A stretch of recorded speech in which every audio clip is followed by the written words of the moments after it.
Hello everyone, कैसे हैं आप सभी लोग। मेरा नाम है आलोक वाजपेयी। आप सभी लोगों का आपके अपने चैनल पर बहुत बहुत स्वागत है।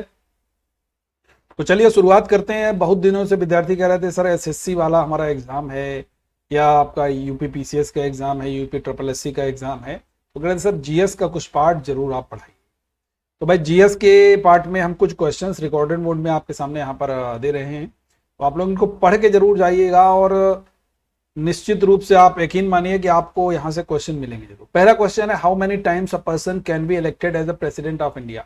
क्वेश्चन ये कह रहा है कि एक व्यक्ति भारत का राष्ट्रपति कितनी बार चुना जा सकता है। हम लोग जब अमेरिका का संविधान पढ़ते हैं तो अमेरिका के संविधान में एक व्यक्ति 2 बार ही अमेरिका का प्रेसिडेंट बन सकता है। यूएसए के कॉन्स्टिट्यूशन में ऐसा है, लेकिन हमारे यहां भारत में कोई भी सीमा नहीं है। एक व्यक्ति 2 बार भी बन सकता है भारत का राष्ट्रपति, 3 बार भी बन सकता है। कोई भी यहां पर सीमा नहीं है कि वो कितनी बार बन सकता है। संविधान में कहीं भी ऐसा उल्लिखित नहीं है। इतनी बात समझ में आई। अब यहां पर राष्ट्रपति की बात आई है तो याद रखना है, ये कार्यपालिका का प्रमुख होता है। राष्ट्रपति आर्टिकल 72 से इसके पास में क्षमादान की शक्ति है। आर्टिकल 123 से अध्यादेश जारी करता है। ये कुछ पॉइंट याद रखना है, ठीक है भाई, याद रहेगा। और राष्ट्रपति के बारे में अगर कभी भी आपसे और डेप्थ में कभी भी पूछा जाए तो आप बता सकते हैं इनका जो इलेक्शन होता है वो 2 मोड पर, STV single transferable vote system यानी कि एकल संक्रमणीय मत पद्धति, और पीआर मतलब प्रोपोर्शनल रिप्रेजेंटेशन यानी कि आनुपातिक प्रतिनिधित्व प्रणाली। इन 2 पैटर्न पर राष्ट्रपति का इलेक्शन होता है, याद रखना है। क्लियर है भाई। चलिए move to next. Sardar Vallabhbhai Patel was the leader of. Sardar Vallabhbhai Patel अग्रणी नेता थे भूदान आंदोलन के, नमक सत्याग्रह के, बारदोली सत्याग्रह के या स्वदेशी आंदोलन के। बड़ा आसान सा क्वेश्चन है। सरदार वल्लभ भाई पटेल, सरदार का टाइटल इनको दिया गया। सरदार का टाइटल किसके समय में दिया गया? बारदोली सत्याग्रह के दौरान। बारदोली सत्याग्रह के दौरान वहां की महिलाओं के द्वारा इनको सरदार का टाइटल दिया गया, तो ऑब्वियसली आंसर क्या हो गया? बारदोली सत्याग्रह। और सरदार वल्लभ भाई पटेल को भारत का बिस्मार्क भी कहते हैं, ये पॉइंट भी याद रखिएगा। सरदार वल्लभ भाई पटेल का जन्म दिवस भारत सरकार 31 अक्टूबर को राष्ट्रीय एकता दिवस के रूप में मनाती है। इनकी सबसे ऊंची प्रतिमा गुजरात के साधु बेट आइलैंड पर स्टैच्यू ऑफ यूनिटी बनी हुई है, याद रखना है। बारदोली सत्याग्रह की डेट पूछी जाए तो आप 1928 बता सकते हैं, याद रखना है। अगर पूछा जाए बारदोली गुजरात के किस जिले में है, तब आप कहिएगा भैया सूरत जिले में है। क्लियर है सारे एस्पेक्ट, ठीक है। भूदान आंदोलन आचार्य विनोबा भावे का था जुड़ा हुआ। नमक सत्याग्रह दांडी मार्च बोलते हैं, 12 मार्च 1930 को शुरू हुआ था। स्वदेशी आंदोलन बंगाल विभाजन के विरोध में 7 अगस्त 1905 को सुरेंद्रनाथ बनर्जी के द्वारा शुरू किया गया था, याद रखना है। क्वेश्चन नंबर नेक्स्ट है, which of the following has maximum temperature difference, यानी कि किसका दैनिक तापांतर अंतर जो है सबसे अधिक होता है? कहां पर? डेजर्ट में होता है, माउंटेन्स में होता है, प्लेटू में होता है या ओशियन में होता है? तो याद रखना है डेजर्ट में जो टेम्परेचर का डिफरेंस है वो सबसे अधिक होता है, याद रखना है। विश्व का सबसे बड़ा तुम लोग जानते हैं सहारा, और आप लोग बताओगे सहारा मरुस्थल है विश्व का सबसे बड़ा। आप लोग ये बताइएगा गोबी मरुस्थल एशिया में कहां पड़ता है? गोबी, गोभी नहीं, गोबी, GOBI, गोबी, ठीक है भाई। और दूसरा सवाल ये बताइएगा आप लोग यहां पर, तीसरा सबसे बड़ा महासागर कौन सा है? थर्ड लार्जेस्ट ओशियन, तीसरा सबसे बड़ा महासागर कौन सा है? अगर हमारा कोड आपको पैसा याद होगा तो आप इसको खट से लगा दोगे, नहीं तो नहीं लगा पाओगे, ठीक है। चलिए आगे बढ़ते हैं। नेक्स्ट क्वेश्चन है भाई, on which principle does the hydraulic lift works. द्रव चालित लिफ्ट किस सिद्धांत पर कार्य करती हैं? देखो भाई, द्रव चालित जो लिफ्ट हैं हम लोग जानते हैं वो हमेशा और हमेशा पास्कल लॉ पर काम करते हैं। हाइड्रोलिक ब्रेक्स जितनी हैं सब पास्कल लॉ पर काम करती हैं।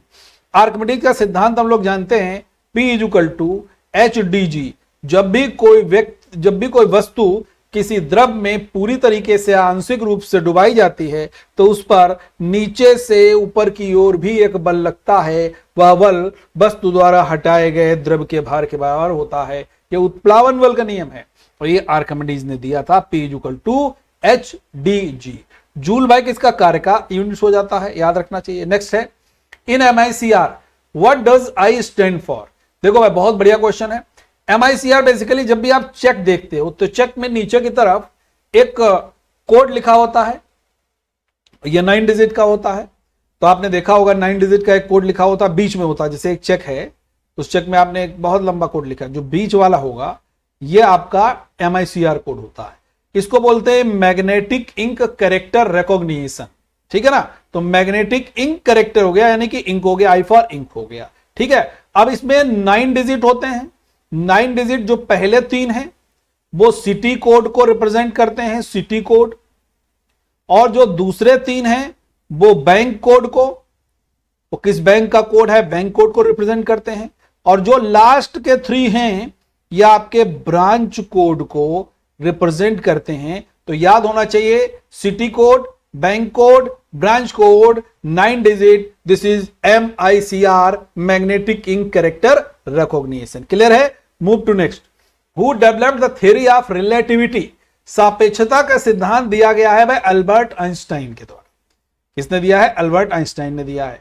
नेक्स्ट क्वेश्चन है fuse wire is made of N alloy of. Fuse तार मिश्र धातु के बने होते हैं। तो याद रखना है फ्यूज तार टिन और सीसा के बने होते हैं। अगर कभी आपसे पूछा जाएगा कि भाई जस्ता किसका बना होता है, अगर आपसे पूछा जाएगा कांसा में क्या मिला होता है, अगर आपसे पूछा जाएगा पीतल में क्या मिला होता है, तो ये दोनों तो याद ही कर लेना। अगर कभी कॉपर में टिन मिलाओगे तो हमेशा कांसा बनेगा, अगर कभी कॉपर में जस्ता मिलाओगे तो हमेशा पीतल बनेगा। ये 2 पॉइंट याद रखना हो। फ्यूज तार टिन और सीसा मिलकर बनेंगे। नेक्स्ट है भाई Sattriya is classical dance associated with the state of. Sattriya एक बहुत प्रसिद्ध डांस है, वह किस राज्य से संबंधित है। सत्तारिया आपका असम का एक बहुत प्रसिद्ध नृत्य है। इस पॉइंट को आपको याद रखना चाहिए। असम में और भी बहुत सारे नृत्य हैं, याद रखना है।